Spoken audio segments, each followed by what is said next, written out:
This is Suma Priya, working as Assistant Professor in the Department of Chemical Engineering, Erode Secondary Engineering College. Today in this session, we are going to discuss about the fluid flow and its types. In the chemical engineering field, why particularly we are concentrating on the fluid flow and its types means, in the entire field, we have the application of fluid every day. So when handling with the solid, it is too difficult while handling. We have so much complex in handling and all. But when we handle with the fluid, the handling with the fluid it is very easy. So we can get the more efficient while handling with the fluid. So particularly in this session, we are going to concentrate on the fluid flow and its types. So first one, we will find the difference between the fluid and solid. So we all know about the solid. So solid means it is the tightly packed molecules. It is a substance. The molecules are tightly packed. And one more thing, it has a fixed shape. But when we go with the fluid, the molecules are loosely packed, so it can easy to flow. So it will easy to deform also. So these are all the main difference we have between the solid and fluid. So if we see here, the molecules are tightly packed in the solid, but if we come with the fluid, the molecules are loosely packed. And it is easy to deform. So if we see this figure, so if we take the water in the tumbler or glass vessels, so it will get that particular shape. The same amount of water, if we transform from the tumbler to the bottle, the water definitely it will get the shape of the bottle. But we can't do the same thing with the solid. But we have to provide a more amount of pressure, or we have to work with with this. So if we consider the bottle, it is a solid bottle. So if you want to change the shape, definitely we have to melt that one. So automatically the solid it will come to the fluid state, liquid state. Then we have to put it in the mold. Then only we can change the shape of the solid. We will get in particular solid, whether it is in the bucket shape or tumbler shape, whatever it may be. Then while flowing and all, the fluid, whether it is the liquid or gas, no problem. So no matter at all, it will easy to flow. But if we handle with the solid, we have to provide more amount of external forces to move from one place to the other place. Then fluid flow, this is nothing but definitely we can achieve the flow of the fluid only by the application of gravitational force itself. So we can't do these things with the solid. So we have to provide more amount of forces for this to move from one place to other place. Then if we come to the types of fluid flow, we have different types of fluid flows, different based on different modes. First one is steady and unsteady fluid flow. The second one is uniform and non-uniform fluid flow. Third one is compressible and incompressible fluid flow.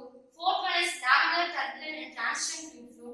Fifth one is rotation and irrotation fluid flow. Sixth one is Newtonian and non-Newtonian fluid flow. If we come to this steady and unsteady fluid flow, based on the time taken, that property of the fluid, whether it is the liquid or gas, whatever it may be, the property of the fluid, it does not change with respect to the time. Consider if we take the pipe, fluid flow in a pipe. First, at the initial stage, when time t is equal to 0, the fluid it will have some particular property, like it has density and pressure and velocity. Then after the particular time, when at t is equal to 10 seconds also, definitely the property of the fluid it does not change. If it sustains in that particular fluid flow is called as steady fluid flow. If the properties of the fluid changes with respect to the time, like if we consider that t is equal to 0, it has some particular velocity, v is equal to 10 meter per second. Then if we go with that, after the particular 10 minutes, the velocity of the fluid is 15 meter per second. Means definitely we can say that the velocity of the fluid it changes. So the property of the fluid it changes in the unsteady state fluid flow conditions. The next condition is uniform and non-uniform fluid flow. In this uniform and non-uniform fluid flow, the properties, it may vary or it may not vary also. So if the property of the fluid vary, that comes under the non-uniform fluid flow. If the property of the fluid does not vary, that comes under the uniform flow. If we compare steady and uniform, in this we will consider the time as the parameter, changing parameter.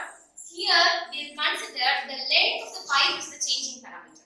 Then if we come with this compressible and incompressible fluid flow, so the density of the fluid sometimes may be the constant or sometimes it will vary. So only based on the density of the fluid, we will differentiate this compressible and incompressible fluid flow. If the density of the fluid, remains constant, means that is incompressible fluid flow.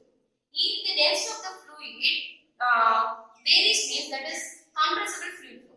For example, the density of the gases, it changes based on the temperature and pressure or whatever the environmental conditions we provide. So that is coming under the compressible fluid flow. So the example for the compressible fluid is gas. So for the incompressible fluid flow, example for if we consider a liquid, definitely the density of the liquid is constant in most of the cases. So for incompressible fluid flow, the best example is liquid.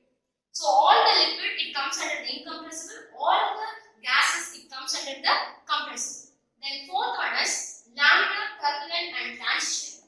So in this laminar fluid flow, along the entire stream, the velocity or property, it remains a linear relationship.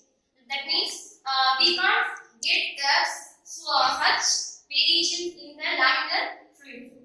But if we come with the turbulent, we will get the more ups and downs while flowing. So if we consider the waterfalls and all, it definitely comes under the turbulent flow. If we consider the pipe flow, that too in the low velocity or low discharge level, definitely it comes under the laminar fluid flow. The transition is in between this laminar and turbulent, we will get some change over time. So that is nothing but transition fluid conditions. So in this particularly, while varying this laminar, turbulent and transition, we are having one dimensionless number.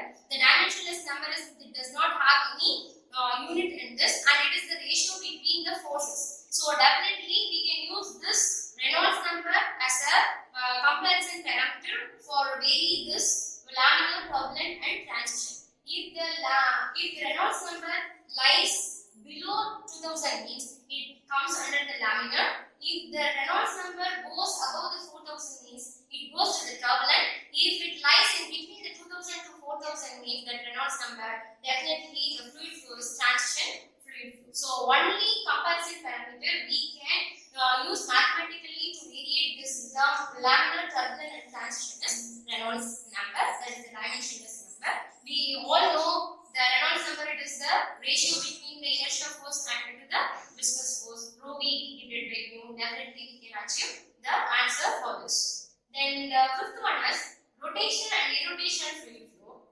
In the pipe system, definitely we will get the irrotational fluid flow. Means while taking the water flow, the water it will move smoothly like this. But in this rotational fluid flow, the water it will move from the one place to other place in the streamline only. But in the streamline itself, it will rotate in their own axis. So that is the rotational fluid flow. So if we go like this, that is the irrotational fluid flow. If we go like this, means that is rotational fluid flow. Then sixth one is Newtonian and non-Newtonian fluid flow. For explaining this Newtonian and non-Newtonian fluid flow, we have one beautiful law, that is Newton's law of viscosity. So based on the viscosity, definitely we can differentiate this Newtonian and non-Newtonian fluid flow. So if we consider this Newton's law of viscosity, tau is equal to minus mu into dV divided by dy. So based on this, we can differentiate this Newtonian and non-Newtonian fluid flow. So for explaining this Newton's law of viscosity or